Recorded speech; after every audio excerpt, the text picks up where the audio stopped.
Hello and welcome to another edition of Sutton Impact Family Style. I'm Jason. I'm Bill. Welcome, everyone. Where do I start tonight, Jace? So much good stuff. I think the NBA is pretty much in a weird sort of businessy sort of way, since we don't have an official business moment. I think this is the first year that the NBA is dominating the headlines over the NFL for sure, right? Yeah, they are really controlling a lot of things right now. So we're back There's at so much minicamp. speculation. I saw a diagram on Kyrie Irving's options today. Yeah. And, he's been out of sight, out of mind for how many months? Since So before the playoffs, yeah. So the Warriors sweep in 4, and it wasn't close. Except game one, obviously, which we talked about. Except game one, and you could argue that I don't think game one changed how the playoffs would have ended, but they definitely changed the number of games. There's no doubt in my mind. No, I think LeBron knew he had the far weaker team in terms of talent. And that was stealing a game if they would have won that. And it wasn't just the J.R. Smith. You had the George Hill missed free throw, the J.R. Smith run away with the ball. You had the bizarre reverse call on the charge that, people are still asking why that even happened. It's not a normal situation. And I guess we had LeBron breaking his hand afterwards. Or bruising it or whatever he did with it, yeah. Yeah. And now people are breaking that down and they're like, well, did he play different? And, I think he still gave it all it is. I mean, it probably affected his game a little bit. You can't say that it couldn't or didn't. But it really shows how upset he really, really was.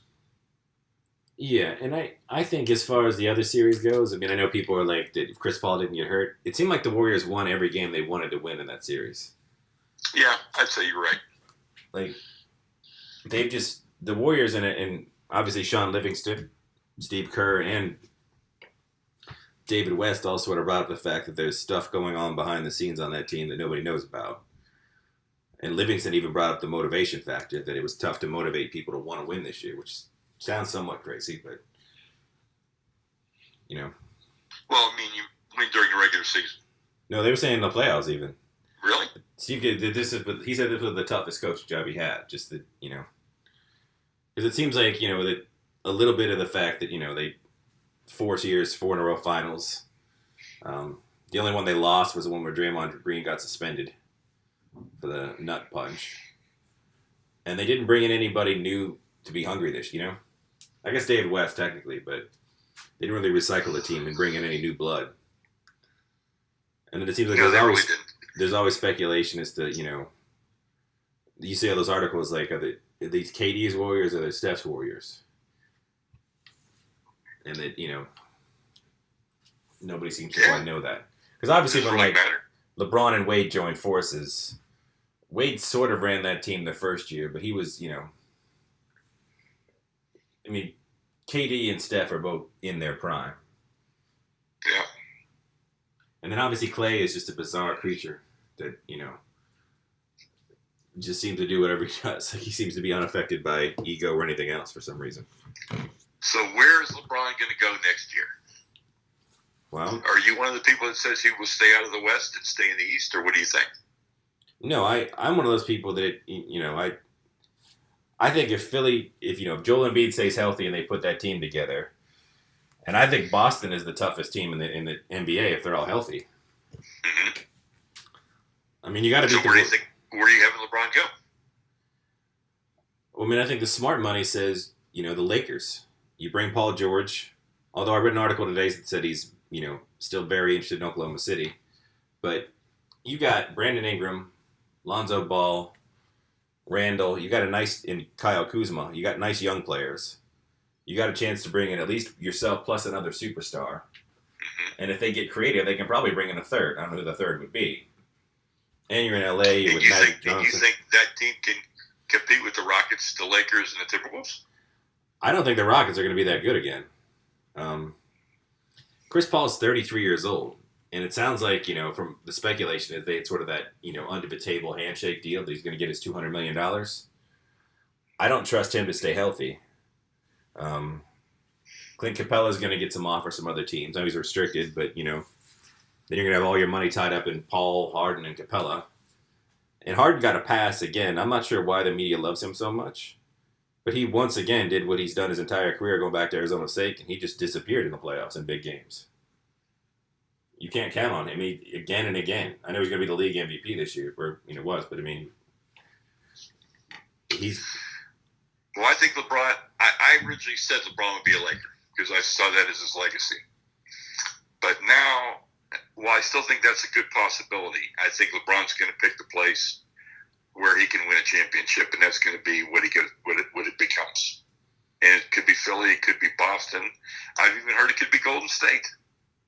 And don't Although forget, I don't know how that happens. And we have another dark horse candidate out there as well in San Antonio. Yes, and I can see that one too. Because he's got a great relationship with Pop. You've got a couple of nice young players on that team. You got LaMarcus Aldridge, and then presumably you still have Kawhi Leonard. Yep. Or maybe if LeBron goes there, that's why you do have Kawhi Leonard. Yeah. And the latest speculation is he's going to sign his giant extension regardless this year. But I assume if you're going to trade for him, you'd want him on that extension anyway if you're another team. Yeah, so. For sure. All right, let's switch gears, go hockey. Okay. I have to say that in all the years that I followed sports, I have never seen a player enjoy having the Stanley Cup more than Ovechkin. I've just never seen. I mean, he has just been over the moon with this thing. Yeah. Well, and it's really made me really like him. Yeah, I've always respected him as a Penguins opponent, obviously, and he's the most scary person in the world with the puck. When playing the Penguins, even though they always seem to slay him. No question. But I mean, I think he's been hearing. They've been the favorite in the East for years now. And you're in year 13, and hockey, bizarrely, despite all the physical, hockey players seem to be able to play forever for some reason. But I mean, he's still in year 13, and I feel like he maybe thought it just wasn't ever going to happen. He was going to be another Charles Barkley, Karl Malone, get so close and never actually win. But it seems like once they got over the Penguins, there wasn't much left. No, like I said, I saw a team that went from thinking they could win to believing and actually knowing they could win. And that's important. That's a big change. And, I mean, technically he got to obviously beat the Penguins en route to the, Eastern Conference. And then he played the goalie that stymied him in the finals in Fleury and got to conquer that demon as well. So I'm sure it was not just winning, but winning, I mean, as a Steeler fan at this point, I just want another Super Bowl. But there's always a part of me that wants to see them beat Tom Brady, even if it is a 45-year-old Tom Brady, en route to the Super Bowl. You want to get through, you want to slay the demon that's always been in front of you.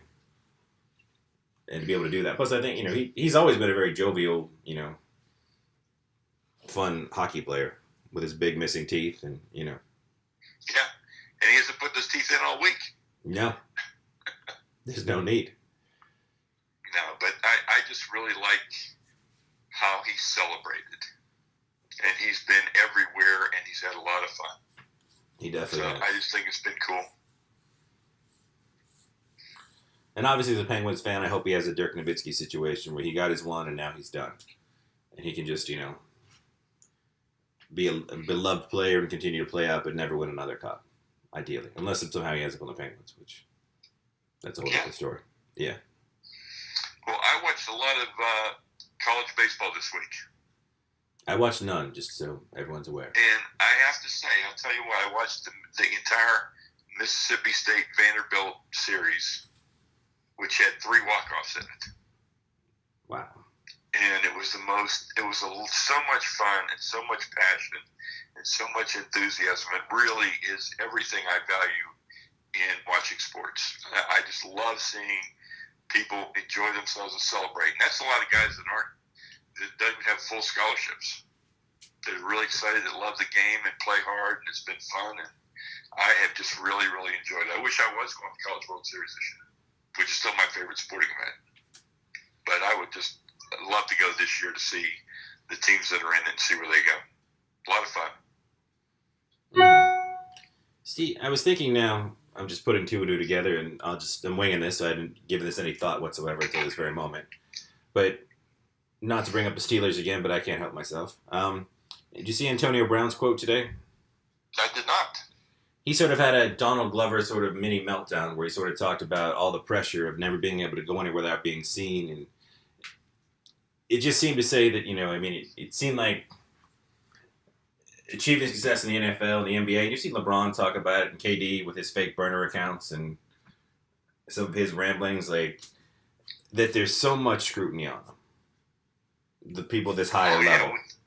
With all the social media and everything else, everybody's got a camera. Everybody's a reporter. Everybody wants to show people who they're with or who they've seen. Absolutely. That's taken away some of that joy. Whereas in, and again, college baseball, like, not that it's not big time in each individual, but you're not under this, you're not in that same light, Right. No way. Yeah. And it's maybe like 8,000, 10,000 people in a big game. Right. And usually if you're a baseball player, you're not 6'6", you don't stand out in the crowd either for the most part, unless you're Aaron Judge or half the Yankees lineup. Yeah. Like I said, if Mike Trout, walked into my job, I might not even know who he is. Unless he was wearing an Angels uniform and maybe hit a baseball. But just, I was just thinking about, that pure joy, and then listening to someone like, you can tell by watching somebody like Antonio Brown that he loves playing football. But that clearly all the other elements are just, And again, I know this was a little mini, like, social media rant kind of situation, but just that the overwhelming, 24-hour a day, you can't work out anywhere, you can't do anything without people wanting to take your picture or talk to you, sort of pressure. It's just, unprecedented at this point, And America's... him and Beckham and Julio Jones and Brady and all those people, Yeah. Very high profile. Well, Brady seems to stay out of, I don't know, like I said, that he's, he and his wife are so rich, I don't think they're ever in normal people areas. So they're just fine. They're in rich people land. Okay. Like the mayor's daughter that had never heard of pie until she made that movie before. It's apparently super rich people don't even know what pie is. I think they're in that area. But I think everybody else is under a whole different level, But speaking of the Patriots, we did have a slight Patriot controversy this week. As we had a little drug thing. Yes, Julian Edelman. Mm-hmm. Whose trainer is the same trainer as Tom Brady. Mm-hmm. And Rob Gronkowski, who the Patriots want to be nowhere near. And again, I know that's a little bit Patriot hater on my part bringing this two and putting them together, but what are you going to do? You got to say what you got to say. It's reporting the news. Well, you do have a guy that... Cheaters cheat, haters hate. Haters hate. We're both. And I'm hating a little bit right now, yes. That's it. Now, the other thing I was thinking, bring back the NBA, not to go off college baseball, but do you think this year, because some people were talking about, before the season started, everybody said the West was going to be Houston, Golden State, and then Golden State was going to beat Cleveland in the finals. Yeah. And that's exactly what we got. Yeah, it is. And if the Warriors were able to stay together, add a few pieces, nobody really believed that Portland or Toronto or even the upstart Boston was going to win, I think most people even doubted them. I'm gonna have to go with Boston beating Philadelphia to win the East. Because I think we both assume LeBron is not going back to Cleveland. We do assume, even if he does go back to Cleveland, that team's not winning again. No. And considering the two destinations in the East he's most linked to were obviously Boston and Philadelphia, that makes the most sense, assuming he stays there. And if you have Kyrie Irving and Hayward coming back. Plus Jason Tatum and Brown and all those. Whatever you move to get another piece from, whatever else is going to happen, they're going to be unbelievable. And I think Philly has to figure out what they're going to do. If they don't sign JJ, they got $20 million. So. Yeah, because it looks like Boston will probably lose Marcus Smart, and then that's about it. And then I'm sure Marcus Smart will get an offer to leave. So we'll have to see. And maybe he goes to Oklahoma City. He's from Oklahoma. He's a weird one though because he can't shoot. He can occasionally shoot. He's not a great shooter. He's not a great shooter who thinks he's far better shooter than he is. And I know he brings so much toughness, and he is the Tony Allen 2.0. Like he can lock a guy down, and he makes things happen. He makes things happen. But when you're on a team like Boston that's so stacked, he's a role player on that team, and that's what he's going to be. I don't know if he's anything more than a role player. That's what I'm saying, though. Like, because if anyone else is going to pay him money, more than what Boston's probably willing to pay him, you're expecting him to be more than Marcus Smart, more than a role player, right? Unless you have a team where you're looking for a great six man off the bench, and he's going to be that, and you're willing to pay him starter money to be the six man coming off the bench. Right. Now I was trying to think of a team out there that would do that. I know we went on a little bit of a tangent there, but yeah, like you said, I mean, Boston just looks like an absolute juggernaut no matter what happens. Yeah.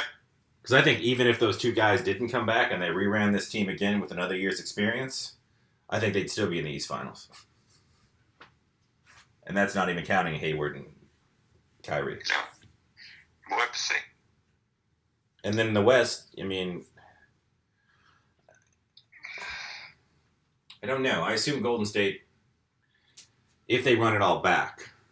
But even when you listen to Kerr, where he said, I'll be back in December. Maybe. And I think between his back and just the stress of coaching these last 4 years, I'm not saying he's a step away right now, but I think he would step away pretty quickly. I'm going to be watching the Thibodeau story in Minnesota. He wears people out, and so we're coming to that point. This is year 3, right? It is. Yeah, then he's going to wear people out.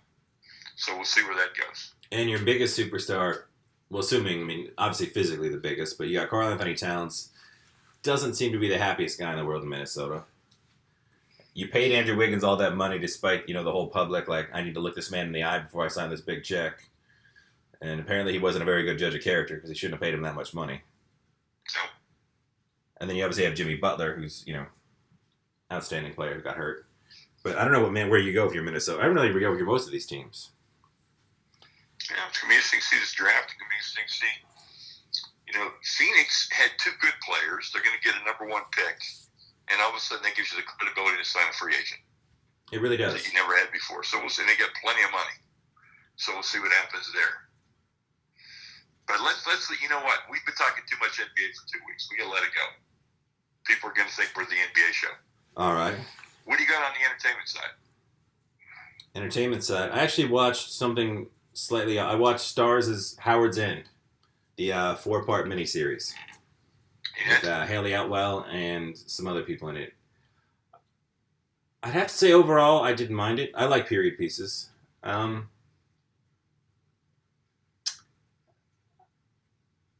watched it with Holly, and Holly absolutely loved it. Okay. I thought it was going to happen. Let's just say that. Yeah, those period pieces, sometimes there's not a lot happens. It takes a long time for something to happen. Right. And this was, I guess there's an original movie from either early 2000s or the 90s. And this was a 4-hour adaptation. Like, it was beautifully shot. It was well acted. It looked great. Everybody, the acting was fantastic. But it just, I expected something else, and I don't really know what it was, but just something.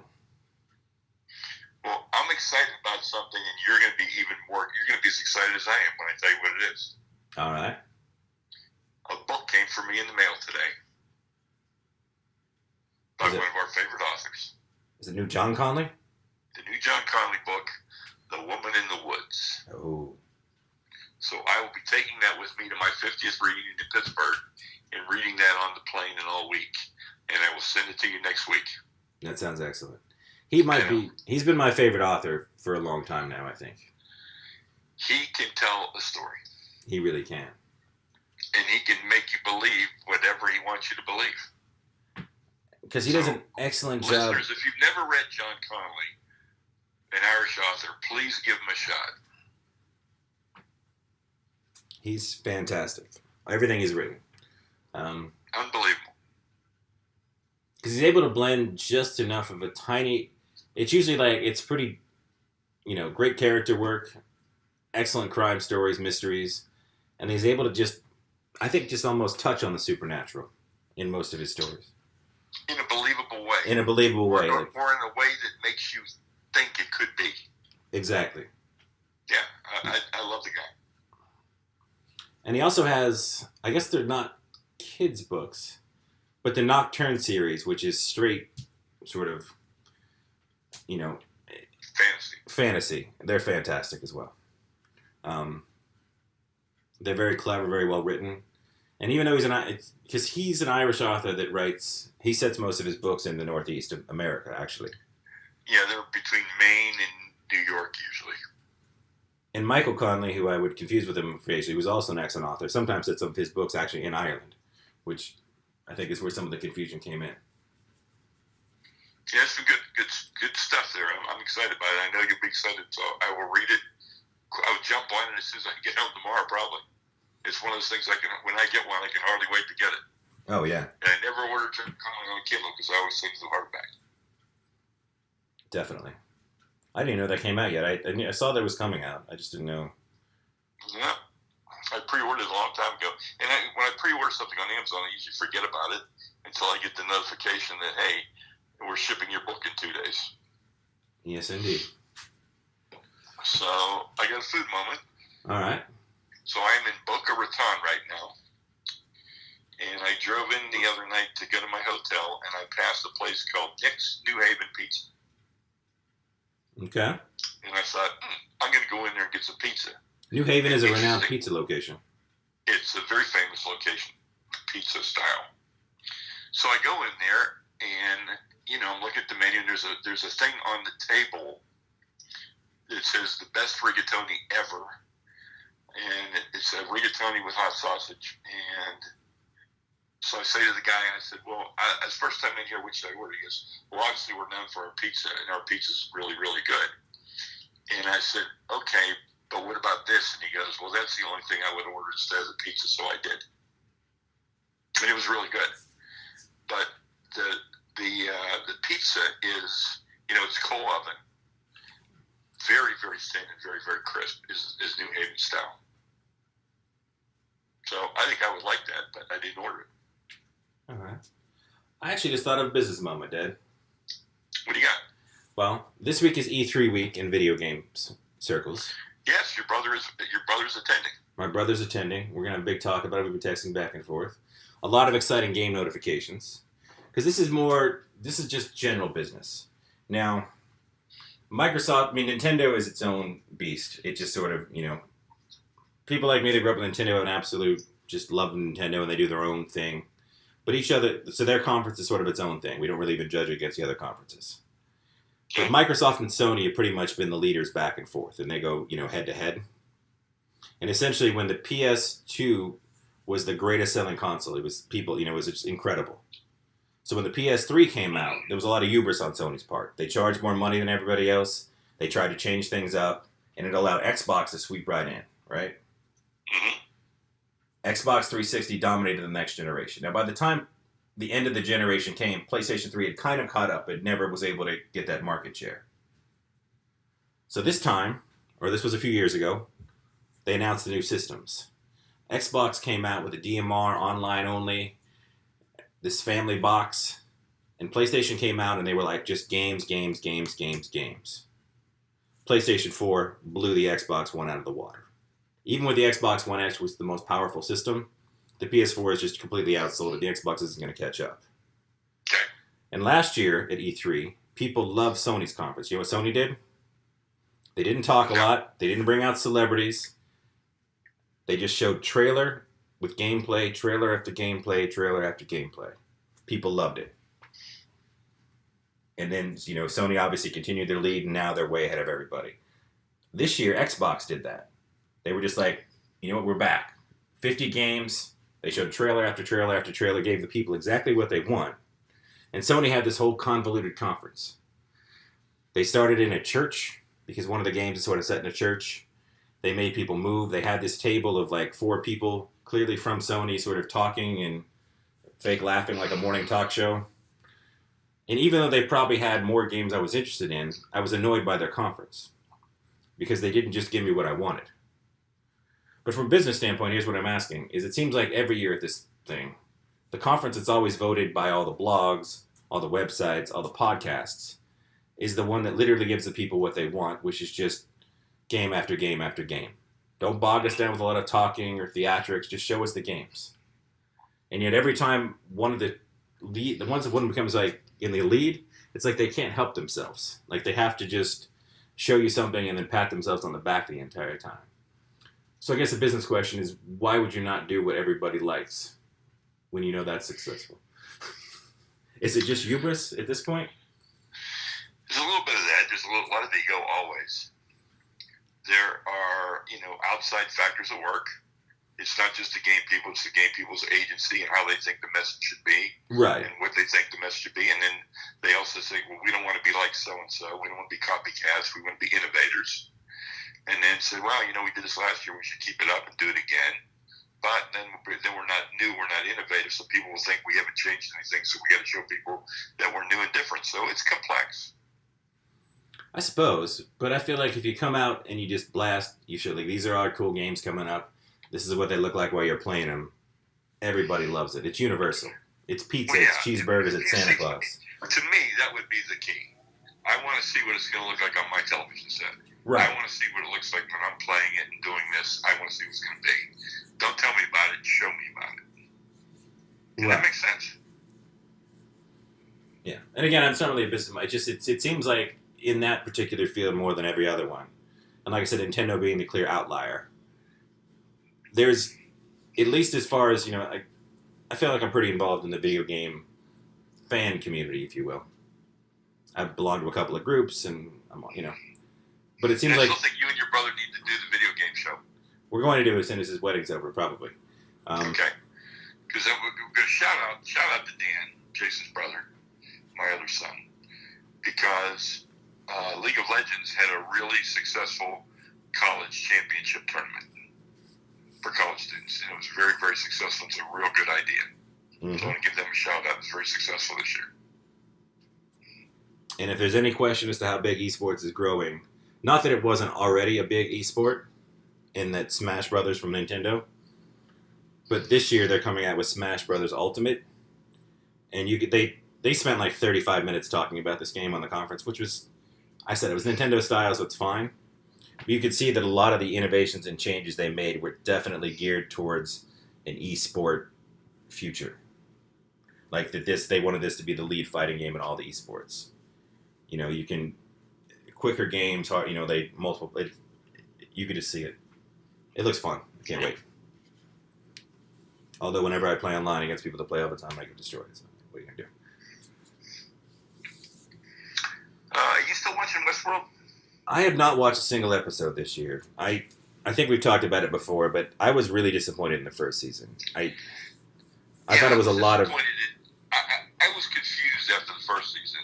I started watching it this season, then I stopped.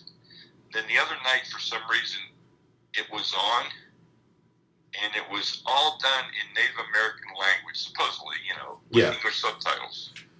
And I really got into that episode. And I was thinking, okay, maybe this is where I like it to be, right? And then when they showed the preview for the next week, it was all different again. I don't want to watch it again, but I like the one episode. Yeah, I mean, I think it's obviously well acted, and it's beautifully shot, and it looks great. I just thought last year, I thought you had holes in the plot big enough to drive trucks through, and character behavior that just made even given everything made no sense. I thought they were building mysteries that people figured out. Like the second I saw them on the screen, I knew who they were. Like I never doubted that Jimmy was the Man in Black. I thought that was obvious, but they stretched it out like it was going to be this big reveal, which I thought was just silly. Yeah, it's complex. And I know Michael Craig didn't think about it this way. No, and I think they hoped it was more. I think they thought it was more complex than it was, and they would do things, and it's like, ooh, look at this mystery, and it's like, well, there's really no mystery. It's like I don't know why they're doing that, But I have not watched a single episode this year. I've been watching other things. I don't know. It's been. I'm not saying I'll never watch it. I just haven't been able to get back into it. Like I said, about ends up our time for tonight. I think so. We came in a little late this week. We'll be back maybe normal time next week. I don't really know. But again, thank you our Patreon supporters. That always helps every month. It keeps everything lights on, all that good stuff. And if you know more people, please, let them know about our show. Send them our way. Indeed. So thank you. And if you have ideas for the show, you have our email. Please do. Ask us. We'd love to have a question episode. We're just Time in September, Jason and Dan doing a whole Sutton Impact Family style on video games. All right. So until next week, I'm Jason.